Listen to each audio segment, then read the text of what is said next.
li nga xam te nii wax naa ko léegi mu jëm ci wàllum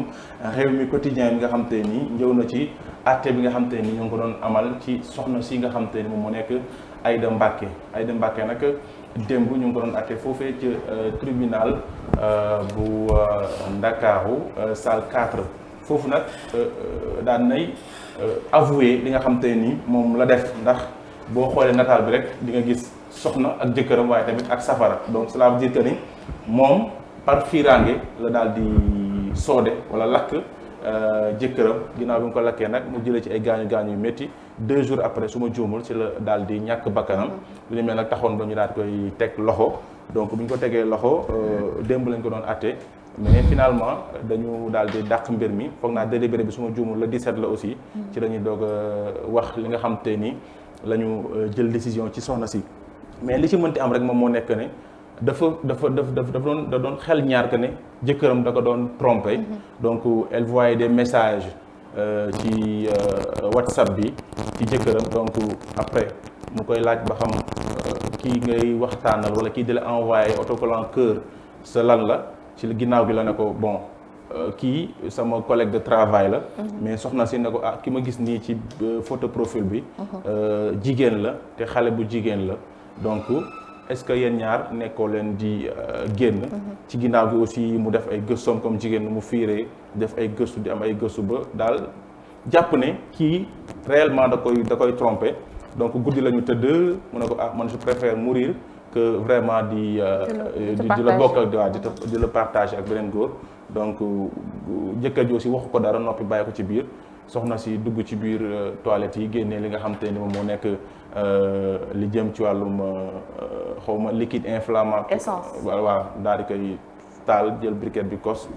taal ko mu tàkk après ginnaaw gi la faatu. mu ngi noonu nekkoon na histoire boo xamante ni ça date pas d'aujourd'hui war na def 2 ans en arrière. donc 2018 la waaw 2018 la suma juumul. parce que bi nekkoon na lu touché toile bi nekkoon na aussi loo xamante ni nit yi ñaawlu woon nañ ko trop parce que histoire de jalousie est-ce que jar na ngay dem ba jël lii di doomu jàmbur rey ko te yow su ma juumul elle était même enceinte en état de grossesse la nekkoon ba pare mu prémédité ko xam nga tey mën nañ ne grossesse avec ses hormones et tout ça mais bu nekkoon hormone day ñëw mu wax ko mu dee wala mu nekk accident mais elle a prémédité lii di dee dafa dem jënd essence ñëw toog denc ko xaar jëkkëram mu ñëw mu jël ko taal ko est-ce que tout ça góor jar na loolu aji góor jaru ko benn yoon nit sax jaru ko am na yoo xamante ne man la xaw ma nu ma koy natable parce que tamit boo demee ba sa xol antan nga def tour nit essence taal ko loolu moom c'est autre chose kenn jaru ko mënoon na dem à chaque fois li Rose di wax mënuma wujjee donc bu mu demee ba xamante ne jëkkëram am na copine mënoon na dem bàyyi ko déjà elle aurait une autre vie jëkkëram dund yooyu yëpp mi ngi ci fi mu nekk nii moom te ñu ngi naan mën na écoper 15 ans de prison donc 15 ans de ta vie yoo xamante ni derrière les barreaux yow kooku tëdd na dee yow 15 ans nga raté ko mënoon nga dund beneen dund wala nga dem sax divorcé woon am beneen borom kër mais tout ça revient ci li nga xamante ne mooy violence bi ñu nekkee suñu réew les gens deviennent de plus en plus violents ñun ni ñu mel léegi damay naan est-ce que sax ñoo ko tey est-ce que ñoo ko tey da ngay jote ak nit xale 14 ans 15 ans barki Dembo Ndiaye ci benn quartier fi jël mool brique tig ray la nga jote ak nit mu dem jël jaasi ñëw ray la et tous les meurtres yi ñu fiy gis c'est préméditation bi ciy nekk moo tax may naan violence bi si c'est en nous parce que bu nekkoon deewu accident wala leneen mais war nañ xoolaat suñu bopp bu baax a baax jikko nga bëgg sa jëkkër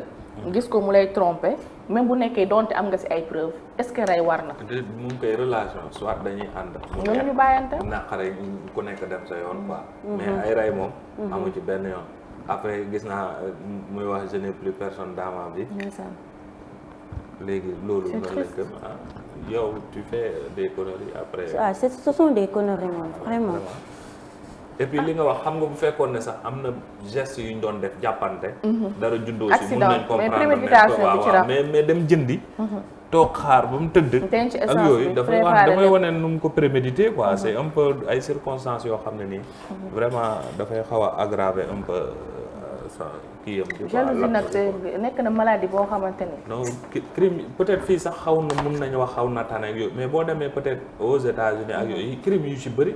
ay crime passionnel lay crime passionnel moo fa ëpp lu si mel États-Unis comme ni nga ko waxee jël bal tiré wala soode la wala comme yi sànni la ci ay étages yu kenn xamul donc mën nañ nekk daal ñu nekk ci jàmm fiir encore une fois mënul ñàkk mais ak fi mu yem parce que trop excès de jalousie tamit finalement da lay pousser à ce que nga def yenn yoo xamante ni mooy loolu te yaakaar naa ne tamit excès de jalousie boobu même bu nekkee rayuloo sa partenaire wala dóoruloo ko sax après seen sëy bi dootul neexate parce que tout le temps tu cherches tout le temps yaa ngi xool sa téléphone jëkkër lan moo si nekk tout le temps yaa ngi xool kan lay waxal tout le temps tu cherches finalement yow vie bi nga war a dund vie bu stable vie bu neex bi nga war a dund ak sa partenaire dootoo ko dundati donc li objet la arrêtez de prendre seen téléphone partenaire yi nekk si di fouiller ku nekk yemal ci sa vie parce que ku nekk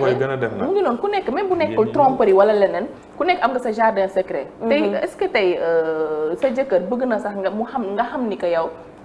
peut-être dépense bu mu la jox da ko lebu benn collègue am non am na benn jardin secret boo xamante ne mu ngi ci biir téléphone am donc arrêtez de fouiller téléphone ni seen partenaire parce que tout le temps des fois tamit ñu gis benn chose boo xamante ni day ressembler trop à la réalité alors que c'est pas la réalité donc nañuy ànd ak dal bu ñu gisee dara loo xamante ni même si c'est je t'aime bébé sax nañ laajte ça c'est quoi nangam laajte bi sax moo warul parce que déjà da nga warul laal li di sa téléphone partenaire donc ñu koy masaw encore une fois malgré que def na loo xamante ni defuwul mais ñu ngi ñaan ñu juger ko rek parce que 2 ans tamit tëdd na ko kenn jugé wu ko nañ ko juger ci amende boo xamante ni peut-être 15 ans tamit bëri na ñu xool nuñ ko koy wàññile te tamit mu am assistance psychologique parce que tamit nga ëmboon traversé benn étape de ta vie boo xamante ni c'est des jalousies on a pu finir nga dem ba rey ki nga xamante ni moom mooy sa papa yi donc loolu rek psychologiquement parlant dootoo stable ci donc nañ ko xool psychologiquement ñu jàppale ko parce que après tout jigéen la yàlla baax na rythme mi jeex na wala jeexul. des na benn léegi ñu xooli beneen rythme bi. côté tamit boo xoolee le fait que ñu andiwaat dossier bi kii di Aïda Mbacké histoire am dafa touché woon loolu sénégalais mais ñu bëri foogoon nañ dossier bi day nekk sans suite parce que boo xoolee dafa bokk ci famille confrérie bu mag waaye it duñu fàtte benn yoon que waajuram bu góor moo ko mayoon borom këram donc jëkkëram nekkoon taalibe papam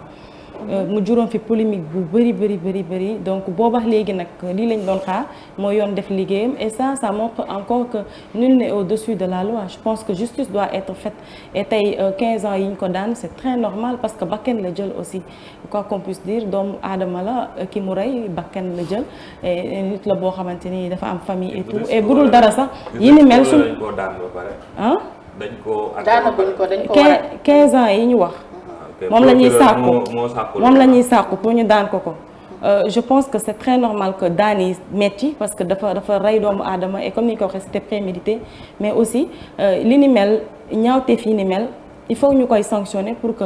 ki nga xamante ni da ko doon jot wala mu nekkoon loo xam ne peut-être facilité si moom mu xam après li koy xaar ci ginnaaw tey defe naa ko gis